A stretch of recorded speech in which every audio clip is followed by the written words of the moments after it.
نحمده ونصلي على رسوله الكريم أما بعد فأعوذ بالله من الشيطان الرجيم بسم الله الرحمن الرحيم قل لن يصيبنا إلا ما كتب الله لنا هو مولانا وعلى الله فليتوكل المؤمنون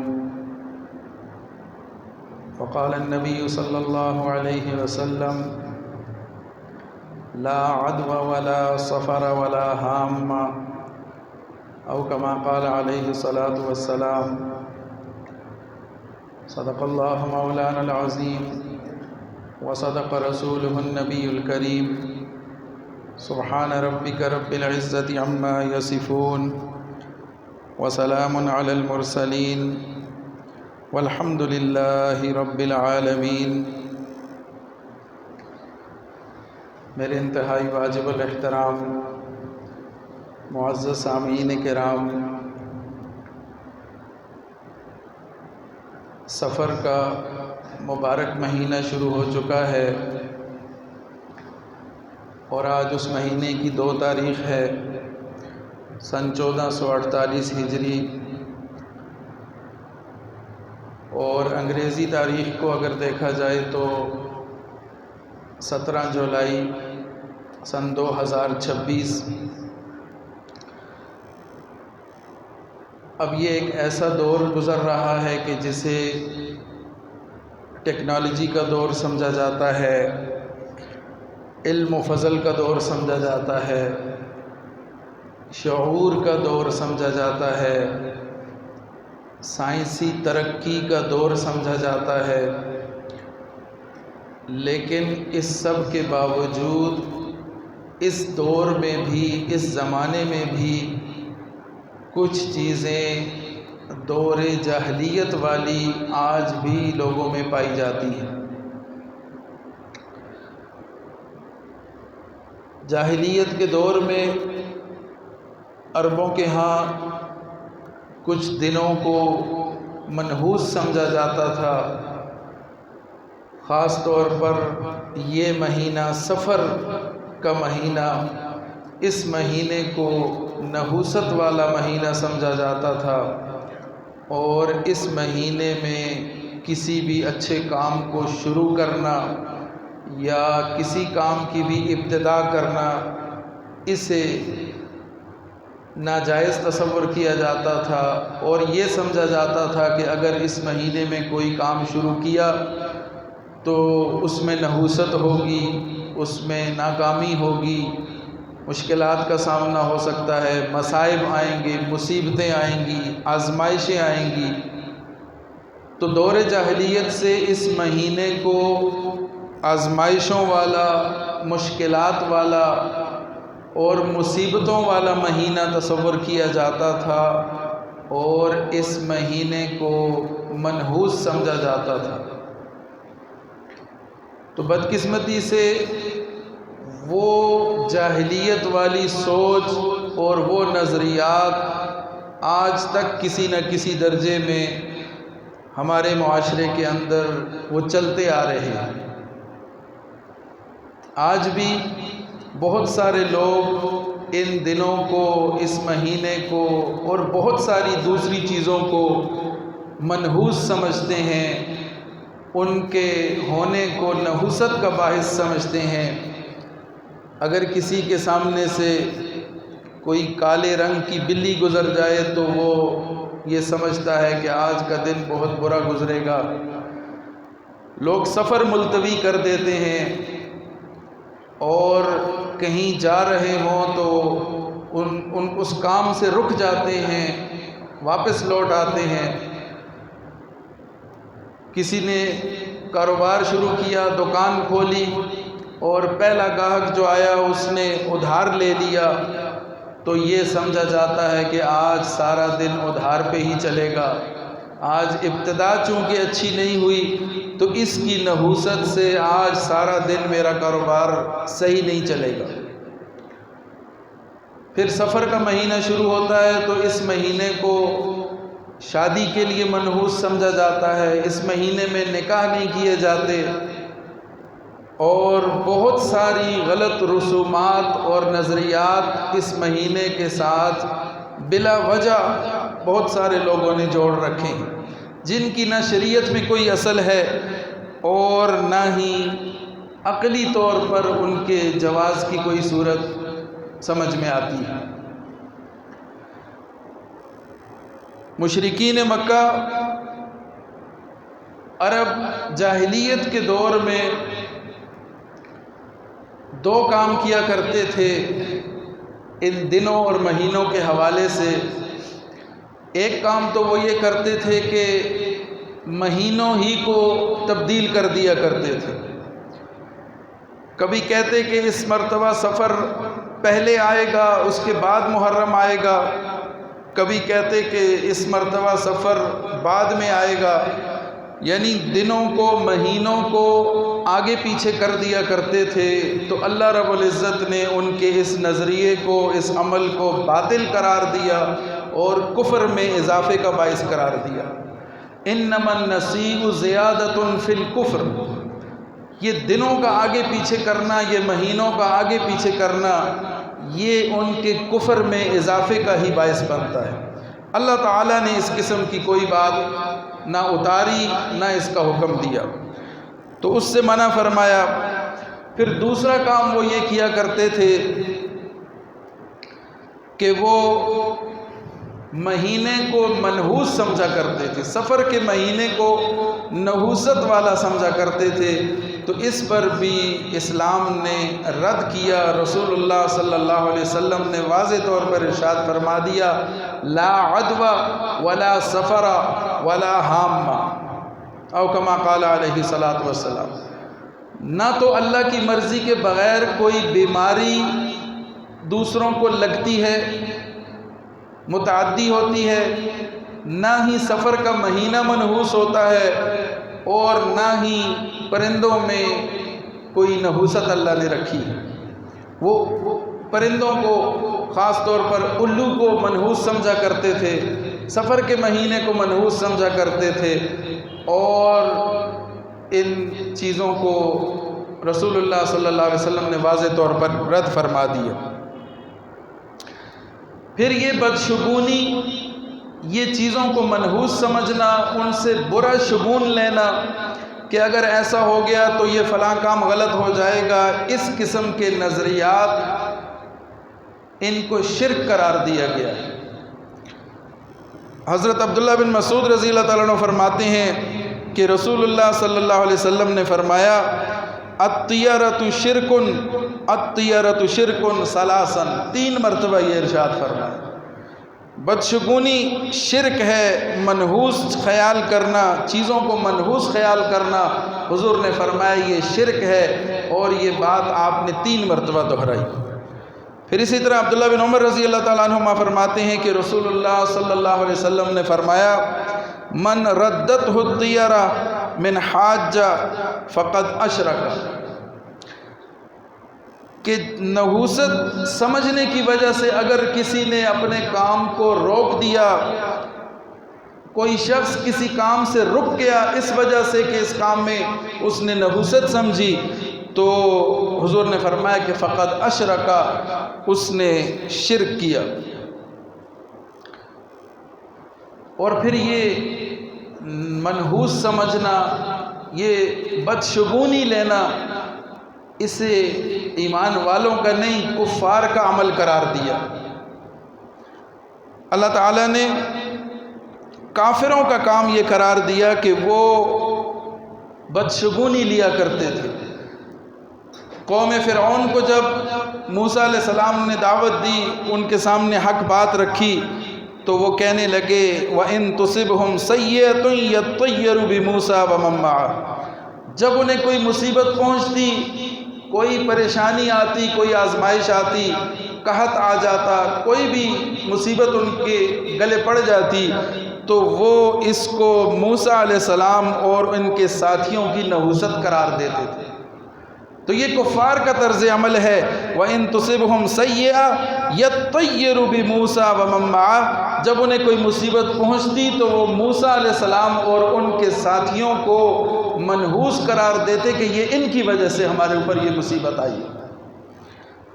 پھر اسی طرح صالح علیہ السلام کی قوم سمود، وہ صالح علیہ السلام کو کہنے لگے کہ قالوا طیرنا بک وبمن معک، اے صالح علیہ السلام ہم آپ کو اور آپ کے پیروکاروں کو منحوس سمجھتے ہیں، بدشگونی لیتے ہیں، آپ کی وجہ سے ہماری قوم دو حصوں میں بٹ گئی، کچھ ماننے والے کچھ نہ ماننے والے، تو قوم تقسیم ہو گئی، یا آپ کی وجہ سے ہم یہ سمجھتے ہیں کہ ہمارے اوپر عذاب آیا، مصیبت آئی، قحط آیا، تو یہ ہم آپ کے کھاتے میں ڈالتے ہیں۔ تو یہ بدشگونی لینا، یہ منحوس سمجھنا، یہ کفار کا طرز عمل ہے، ایمان والوں کا طرز عمل نہیں ہے۔ قالوا طیرنا بک وبمن معک، اے صالح علیہ السلام ہم تجھے اور تیرے پیروکاروں سے بدشگونی لیتے ہیں، تجھ سے اور تیرے پیروکاروں سے ہم بدشگونی لیتے ہیں۔ پھر اسی طرح عیسیٰ علیہ السلام نے جب اپنے ساتھیوں کو بھیجا تبلیغ کے لیے، اور جب انہوں نے جا کر حق بات کو لوگوں تک پہنچایا تو وہ کہنے لگے قالوا انا تطیرنا بکم، بے شک ہم نے تمہیں منحوس پایا۔ ان کے ساتھ جب بحث ہوئی، بجائے اس کے کہ حق کو قبول کرتے، حق کو تسلیم کرتے، وہ انہی دعوت دینے والوں کے در پہ ہو گئے، انہی کے خلاف بولنے لگے اور کہنے لگے کہ آپ لوگوں کو تو ہم نے منحوس جانا ہے، آپ کی وجہ سے ہمارے لیے پریشانی بڑھ سکتی ہے۔ تو کہنے لگے قالوا انا تطیرنا بکم، ہم نے تمہیں منحوس پایا ہے، لئن لم تنتہوا، اگر تم باز نہ آئے، لنرجمنکم، تو ہم تمہارے اوپر پتھر برسائیں گے، ولیمسنکم منا عذاب علیم، اور تمہیں ہماری طرف سے سخت مشکل کا سامنا کرنا پڑے گا، تمہارے اوپر عذاب آئے گا، مشکل آئے گی، پریشانی کا باعث بنے گا، اگر تم نے یہ بات کرنا نہ چھوڑی، دعوت دینا بند نہ کی، تو ہم تمہیں پتھر بھی ماریں گے اور تمہارے لیے دردناک عذاب کا باعث بھی بنیں گے۔ تو یہ بدشگونی لینا، یہ چیزوں کو منحوس سمجھنا اور کسی مصیبت کو دوسرے کے گلے میں ڈال دینا، دوسرے کو اس کا ذمہ دار قرار دے دینا، یہ ایمان والوں کا نظریہ نہیں ہے، یہ کفار کا طرز عمل ہے اور کفار کا نظریہ ہے۔ اب اس حوالے سے ہم نے یہ دیکھنا ہے کہ اسلام بدشگونی کے حوالے سے کیا نظریات رکھتا ہے۔ اسلام میں چیزوں کی نحوست کے حوالے سے اور بدشگونی کے حوالے سے کیا نظریات ہیں، تو اس حوالے سے سب سے پہلی بات ہمیں یہ مد نظر رکھنی ہے کہ ہمیں اس بات کا پختہ یقین رکھنا ہے کہ اللہ رب العزت نے ہمارے لیے جو کچھ لکھ رکھا، جو ہماری تقدیر میں طے ہو چکا، وہ ہو کر رہے گا، اس میں کوئی رد و بدل نہیں ہو سکتا۔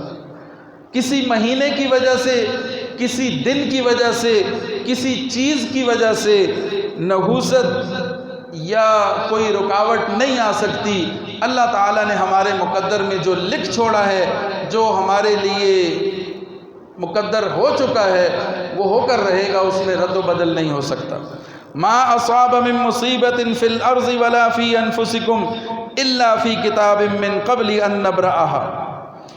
اللہ تعالیٰ فرماتے ہیں کہ کوئی مصیبت نہ زمین پر پہنچتی ہے اور نہ تمہاری جانوں پر کوئی مصیبت آتی ہے، مگر وہ ایک کتاب میں ہے، یعنی وہ پہلے سے لکھی ہوئی ہے، طے شدہ ہے، جو ہونا ہے وہ ہو کر رہے گا، اس سے پہلے کہ ہم اس چیز کو پیدا کریں، اس سے پہلے ہم نے طے کر دیا، لکھ دیا، جو مصیبت، جو پریشانی، جو رکاوٹ، جو آزمائش کسی کو ملنی ہے، آنی ہے، وہ ہم نے لکھ رکھی ہے، اس میں کسی قسم کا رد و بدل نہیں ہے۔ تو کسی دن یا مہینے کی مجال نہیں ہے کہ وہ نحوست کی وجہ سے آپ کے کسی عمل کو ضائع کر دے یا آپ کے لیے کوئی مشکل کھڑی کر دے۔ پھر دوسری بات یہ ہے کہ بطور مسلمان ہمیں اس بات پر یقین رکھنا ہے کہ اگر کسی چیز میں کوئی برائی ہے، کوئی نحوست ہے، تو وہ ہمارے اپنے برے اعمال ہیں جن کی بدولت ہمارے اوپر کوئی مصیبت یا پریشانی آتی ہے۔ وما اصابکم من مصیبت فبما کسبت ایدیکم، جو بھی مصیبت تم پر پڑتی ہے وہ تمہارے اپنے کیے ہوئے اعمال کی وجہ سے پڑتی ہے۔ کسی مہینے کی، کسی دن کی، کسی کالی بلی کے گزرنے کی، یا کسی رنگ یا کسی بھی چیز کے وجہ سے تمہاری کوئی بھی چیز خراب نہیں ہو سکتی الا یہ کہ اللہ نہ چاہے۔ جب تک اللہ نہ چاہے تو تمہیں کوئی چیز نقصان نہیں پہنچا سکتی، اور جو تمہیں نقصان پہنچتا ہے، جو تمہیں نحوست محسوس ہوتی ہے، تو وہ تمہارے اپنے کیے ہوئے اعمال کی بدولت ہے۔ وما اصابکم من مصیبت فبما کسبت ایدیکم، جو اعمال تم نے کیے ان کی وجہ سے کوئی مصیبت آتی ہے تو وہ تمہاری اپنی غلطی ہے، تمہارا اپنا قصور ہے، کسی مہینے یا دن کا اس میں کوئی قصور نہیں۔ قل لن یصیبنا الا ما کتب اللہ لنا، اے پیغمبر کہہ دیجئے ہمیں صرف اتنا ہی نقصان پہنچے گا جتنا اللہ تعالیٰ نے ہماری تقدیر میں ازل سے لکھ دیا ہے۔ ہوا مولانا، وہی ہمارا حامی و ناصر ہے۔ وعلی اللہ فلیتوکل المؤمنون، اور اسی ذات پر بھروسہ ہمیں کرنا چاہیے۔ ایمان والے تو اللہ ہی کی ذات پر بھروسہ کرتے ہیں۔ پھر فرمایا من عمل صالحا فلنفسہ، جس نے نیک کام کیا، کوئی بھلائی کی، اچھا کام کیا، فلنفسہ، تو اپنی خاطر کیا، اپنی بہتری کے لیے کیا، اپنے ثواب کے لیے کیا، اپنے فائدے کے لیے کیا۔ ومن اساء فعلیہا، اور جس نے برائی کی تو اس کا وبال اسی پر ہے۔ وما ربک بظلام للعبید، اس لیے کہ اللہ تعالیٰ بندوں پر ظلم نہیں کیا کرتا۔ جو نیکی تم کرتے ہو اپنے فائدے کے لیے کرتے ہو، اپنے نفع کے لیے کرتے ہو، اپنے مقام کو اللہ کے ہاں بلند کرنے کے لیے کرتے ہو، اور جو گناہ تم کرتے ہو اس کا وبال پھر تمہارے ہی سر ہے۔ اللہ تم پہ ظلم نہیں کرتا، تمہارے کیے کے تمہیں سزا دیتا ہے، تمہارے کیے کا بدلہ تمہیں دیتا ہے۔ اگر برا کرو گے تو پھر برا بدلہ اس کا ملے گا۔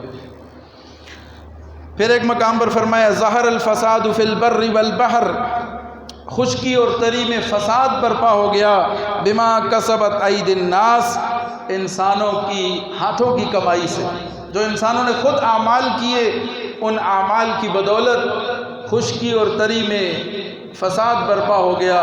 تو انسان کے اپنے اعمال ذریعہ بنتے ہیں فساد کا، برائی کا، عذاب کا، آزمائش کا، مصیبت کا، اور کسی دن کو یہ طاقت حاصل نہیں ہے، کسی مہینے کو یہ طاقت حاصل نہیں ہے کہ وہ آپ کے لیے کوئی پریشانی لائے یا آپ کو کسی نحوست کا شکار کرے۔ پھر بطور مسلمان ہمیں یہ بھی سمجھنا ہے کہ اللہ رب العزت نے زمانے کو برا کہنے سے منع فرمایا، اس لیے کہ اللہ تعالیٰ فرماتے ہیں، حضور کا ارشاد ہے کہ قال اللہ عز وجل یعزینی ابن آدم یسب الدہر، اللہ تعالیٰ فرماتے ہیں کہ ابن آدم مجھے تکلیف پہنچاتا ہے جب وہ زمانے کو گالی دیتا ہے۔ وَأَنَا الدَّهْرُ، اس لیے کہ زمانہ تو میں ہی ہوں، بِيَدِ الْأَمْرُ اُقَلِّبُ اللَّيْلَ وَالنَّهَارِ، میرے ہی ہاتھ میں سب کچھ ہے، میں رات اور دن کو بدلتا رہتا ہوں۔ تو اللہ ہی زمانہ ہے، اللہ کہتا ہے میں ہی زمانہ ہوں۔ اگر کوئی زمانے کو، وقت کو گالی دیتا ہے، وقت کو برا بھلا کہتا ہے، زمانے کو برا بھلا کہتا ہے، تو وہ گویا کہ براہ راست اللہ رب العزت کو برا بھلا کہتا ہے اور اللہ کو تکلیف پہنچاتا ہے۔ تو اگر مہینوں میں نحوست ہوتی تو اللہ اور اس کے رسول واضح طور پر ارشاد فرما دیتے۔ جس طرح حرمت والے مہینے بیان کر دیے گئے، بتا دیے گئے، اسی طرح اگر سفر کے مہینے میں نحوست ہوتی یا اس قسم کی کوئی بھی نحوست والی چیز ہوتی یا بدشگونی والی کوئی چیز ہوتی تو اللہ اور اس کے رسول واضح طور پر اس کا ارشاد فرما دیتے، حالانکہ اس کے رد میں فرمایا، اس کے حق میں نہیں فرمایا۔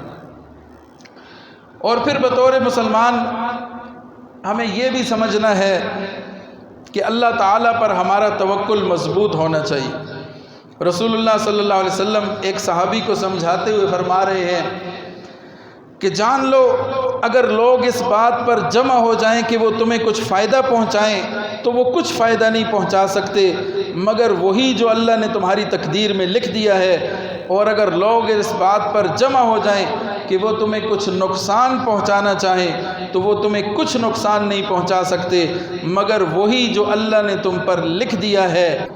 کلمیں اٹھا لی گئیں اور صحیفے خشک ہو گئے۔ اللہ تعالیٰ نے جو چیزیں لکھنی تھیں، مقدر کرنی تھیں، وہ کر دی۔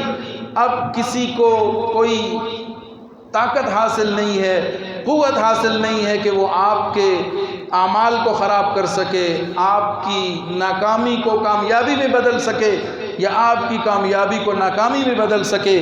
جب کرنے والا اللہ ہے، اللہ کے حکم سے سب کچھ ہوتا ہے، تو پھر اس بات کی فکر کرنے کی کوئی ضرورت نہیں ہے کہ کوئی دن یا کوئی چیز مجھے اپنی نحوست کی وجہ سے نقصان پہنچائے گی۔ پھر اب اس بدشگونی سے جو بچے گا اسے کیا ملے گا؟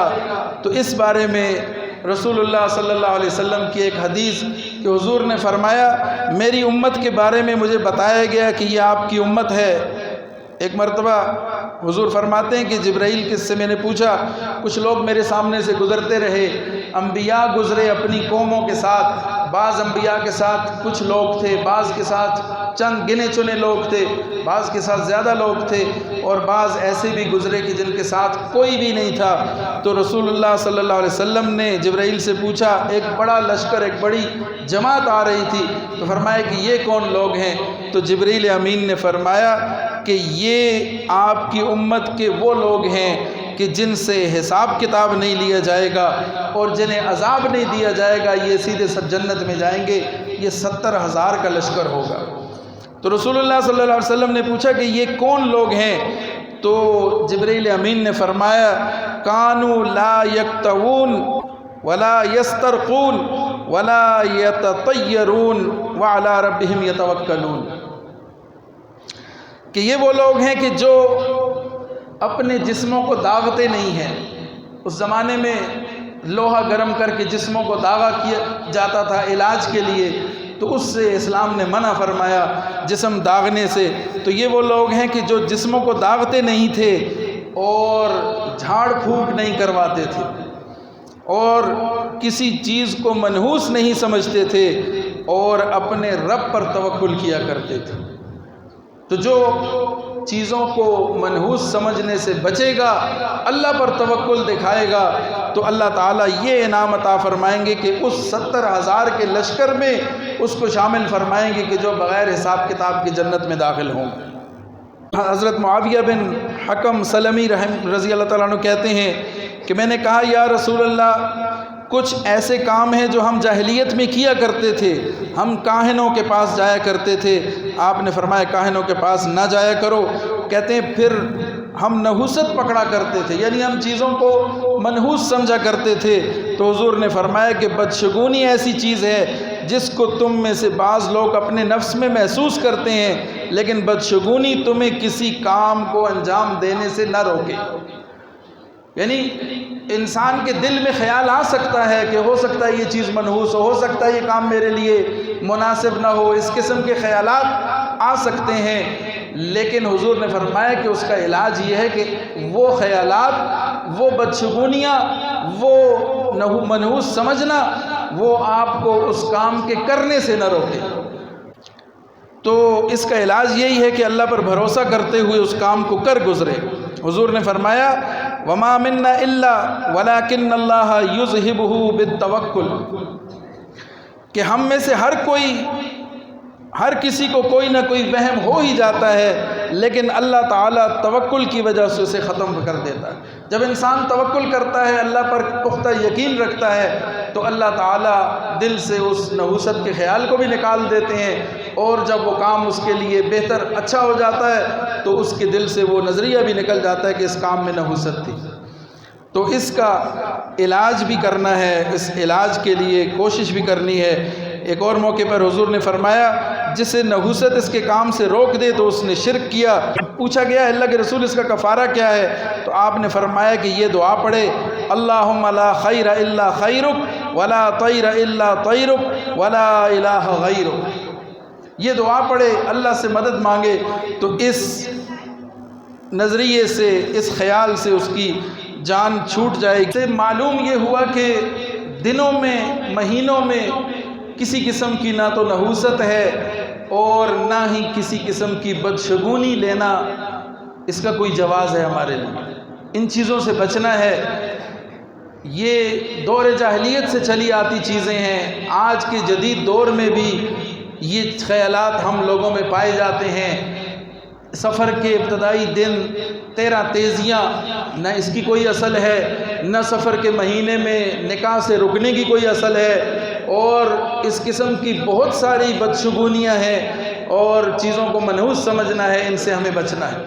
لیکن دوسری طرف ہمیں یہ بھی غور کرنا ہے، اس حوالے سے بھی فکر مند ہونا ہے کہ اگرچہ ان چیزوں میں تو نحوست نہیں ہے، لیکن بہت ساری چیزیں ایسی چیزیں ہیں کہ جنہیں نہیں ہونا چاہیے، ہمارے معاشرے سے ان کو نکلنا چاہیے، لیکن اس کی طرف ہمارا توجہ اور دھیان نہیں ہے۔ سب سے بڑی نحوست مہنگائی کی نحوست ہے، یہ اللہ کی طرف سے عذاب ایک مسلط ہے ہم پر، اور معیشت کی نحوست ہے، بد امنی کی نحوست ہے، لا قانونیت کی نحوست ہے، آپس کے اختلافات کی نحوست ہے، اور ناانصافی کی نحوست ہے، اخلاقی زوال کی نحوست ہے، اور اس موبائل کی نحوست ہے۔ اس موبائل کی وجہ سے وقت کے ضیاع اور برباد ہونے کی نحوست ہے، اور یہ بہت ساری ایسی چیزیں ہیں کہ جنہیں ہمیں اپنے روزمرہ کے اعمال سے انہیں نکال کر اپنا وقت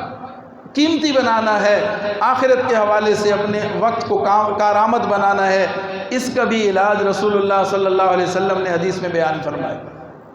حضور نے فرمایا 5 چیزوں کی رسول اللہ صلی اللہ علیہ وسلم نے نشاندہی کی۔ فرمایا کہ جب قوم کے اندر بدکاری، زناکاری عام ہو جاتی ہے تو اس قوم کے اندر ایسی بیماریاں جنم لیتی ہیں کہ جو نہ پہلے کسی نے سنی ہوتی ہیں نہ دیکھی ہوتی ہیں۔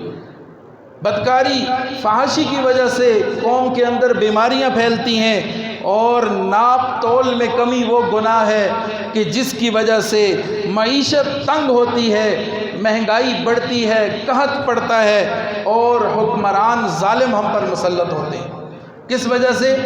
ناپ تول میں کمی کرنے کی وجہ سے۔ تو یہ سارے آج کل ہمارے معاشرے کے اندر یہ ساری برائیاں پائی جاتی ہیں۔ پھر اسی طرح فرمایا تیسری چیز کہ زکوٰۃ نہ دینا۔ مالدار جب زکوٰۃ نہیں دیتے، اللہ کی راہ میں خرچ نہیں کرتے، اپنے مال میں سے اللہ کا فرض کیا ہوا فریضہ ادا نہیں کرتے، تو پھر خشک سالی ہوتی ہے، قحط پڑتا ہے، بارشیں اللہ روک لیتا ہے، بے وقت بارشیں کرتا ہے۔ اور چوتھی چیز، اللہ اور اس کے رسول کا جب عہد و پیمان توڑا جاتا ہے، اللہ کے حکموں کی خلاف ورزی کی جاتی ہے، تو اس کے بدلے میں پھر اللہ تعالیٰ اس قوم پر ایسے دشمن مسلط کر دیتا ہے کہ جو ان سے ہر چیز چھین کے لے جاتے ہیں، ان کا امن چھین کے لے جاتے ہیں، ان کی عزت چھین کے لے جاتے ہیں، ان کی معیشت کو برباد کر دیتے ہیں، ہر طرح سے ان کو نقصان پہنچتا ہے۔ اور 5ویں چیز حضور نے فرمایا، اللہ کی کتاب کے مطابق جب فیصلے نہیں کیے جاتے تو پھر اس کا وبال یہ ہوتا ہے کہ آپس میں پھوٹ پڑتی ہے، آپس میں لوگوں کے اختلافات بڑھنے شروع ہو جاتے ہیں۔ تو یہ واضح طور پر رسول اللہ صلی اللہ علیہ وسلم نے ان احکامات کو سمجھا دیا، بتا دیا کہ یہ کرو گے تو اس کا یہ نقصان ہوگا، اور اس کا پھر ازالہ کیا ہے، اس سے جان چھڑانے کا طریقہ کیا ہے۔ یہ سب چیزیں دینی تعلیمات میں موجود ہیں۔ تو دین سے دور ہونا ہماری سب سے بڑی جو مشکلات کا سب سے بڑا وجہ ہے، ذریعہ ہے، وہ یہ ہے کہ ہمارا دین سے دور ہونا۔ آخر میں چند باتیں عرض کرتا ہوں، ہم کوشش یہ کریں کہ ان باتوں کو اپنے پلے باندھ لیں، عمل کی نیت سے ان کو سنیں، اپنے دل کے ساتھ ان کو لگا کے رکھیں۔ کوئی اس میں ایک چیز بھی مشکل نہیں ہے۔ 10 باتیں اگر ہم ان کو اپنا لیں، اختیار کر لیں، تو یقین کریں کہ میں دعوے کے ساتھ کہتا ہوں ہماری معیشت کی پریشانیاں، رزق کی تنگی، آپس کے فسادات، یہ قتل و غارت، یہ سب ختم ہو جائے گا، امن قائم ہوگا، رزق کی فراوانی ہوگی، اللہ کی رضا والے معاملات ہوں گے۔ اس میں سے سب سے پہلی چیز ہے فرض نماز کی پابندی۔ 5 وقت کی فرض نماز اس کی پابندی جماعت کے ساتھ، اور ایک حدیث میں نماز پڑھنے پر پابندی کرنے پر جو انعامات کا ذکر کیا گیا اس میں سے ایک ذکر یہ بھی ہے کہ اللہ تعالیٰ اس شخص سے رزق کی تنگی کو دور کر دیتے ہیں۔ پھر اسی طرح اللہ کی راہ میں خرچ کرنا، صدقہ خیرات کرنا، صدقہ کرنے سے مال بڑھتا ہے، کم نہیں ہوتا، تو رزق میں اضافہ ہوگا۔ صدقہ خیرات کرنا، اللہ کی راہ میں خرچ کرنا۔ تیسری چیز انتہائی قیمتی چیز ہے، اس پر عمل کی کوشش کریں۔ فجر کی نماز کے بعد 100 مرتبہ سبحان اللہ و بحمدہ سبحان اللہ العظیم استغفر اللہ، یہ 3 کلمات ہیں، ان کو ادا کر لیں۔ بمشکل 2 یا 3 منٹ لگیں گے، 100 مرتبہ ایک تسبیح کی پڑھ لیں، انشاءاللہ روزی میں برکت کا باعث ہوگا۔ یہ وہ کلمات ہیں کہ جن کی برکت سے ساری مخلوقات کو روزی دی جاتی ہے، تو یہ جب کلمات ہم پڑھیں گے تو انشاءاللہ ہماری روزی میں بھی برکت ضرور ہوگی۔ پھر اسی طرح دن کے شروع میں 1 مرتبہ سورہ یاسین پڑھ لینا، اور پھر نماز چاشت کا اہتمام کرنا، وہ بھی خصوصی طور پر رزق میں اضافے کا باعث ہے۔ اور پھر مغرب کی نماز کے بعد سورہ واقعہ کی تلاوت کرنا، اور 7ویں چیز یہ کہ کوشش کریں کہ ہر وقت باوضو رہیں۔ 8ویں چیز صلاۃ الحاجت پڑھیں، اللہ سے مانگیں، اللہ سے طلب کریں، رزق کی فراوانی طلب کریں، اپنے حالات کی بہتری طلب کریں۔ 2 رکعت صلاۃ حاجت پڑھ کے اللہ کے حضور اپنا مقدمہ پیش کریں، اللہ تعالیٰ آسانیاں فرمائیں گے۔ 9ویں چیز دعا کی طاقت کو بڑھا دیں، اللہ سے مانگیں، ہر چیز اللہ کے سامنے پیش کریں، اللہ سے مانگیں۔ اللہ مانگنے پر خوش ہوتا ہے، وہ ہماری مشکلات سے واقف ہے، وہ ہماری پریشانیوں سے واقف ہے، وہ ہماری تنگی اور مصیبت سے واقف ہے، لیکن جب ہم اس کے سامنے روئیں گے، اس سے بات کریں گے، اس کے سامنے گڑ گڑائیں گے، اس کے سامنے اپنی آرزوئیں رکھیں گے، اپنی طلب رکھیں گے، تو وہ لازماً وہ خوش بھی ہوگا اور ہمارے لیے آسانی کا معاملہ بھی فرمائے گا۔ تو دعا کی طاقت کو بڑھانا ہے۔ اور آخری چیز یہ ہے کہ گناہوں سے اجتناب کرنا ہے، گناہوں سے بچنا ہے، نیکی اور تقوی اختیار کریں گے تو اللہ تعالیٰ رزق میں بھی فراوانی عطا فرمائیں گے، نہ اللہ کی ناراضگی بھی دور ہوگی اور حالات بھی اچھے ہوں گے۔ اللہ تعالیٰ ہم سب کو ان باتوں پر عمل کرنے کی توفیق عطا فرمائے۔ وآخر دعوانا ان الحمد للہ رب العالمین۔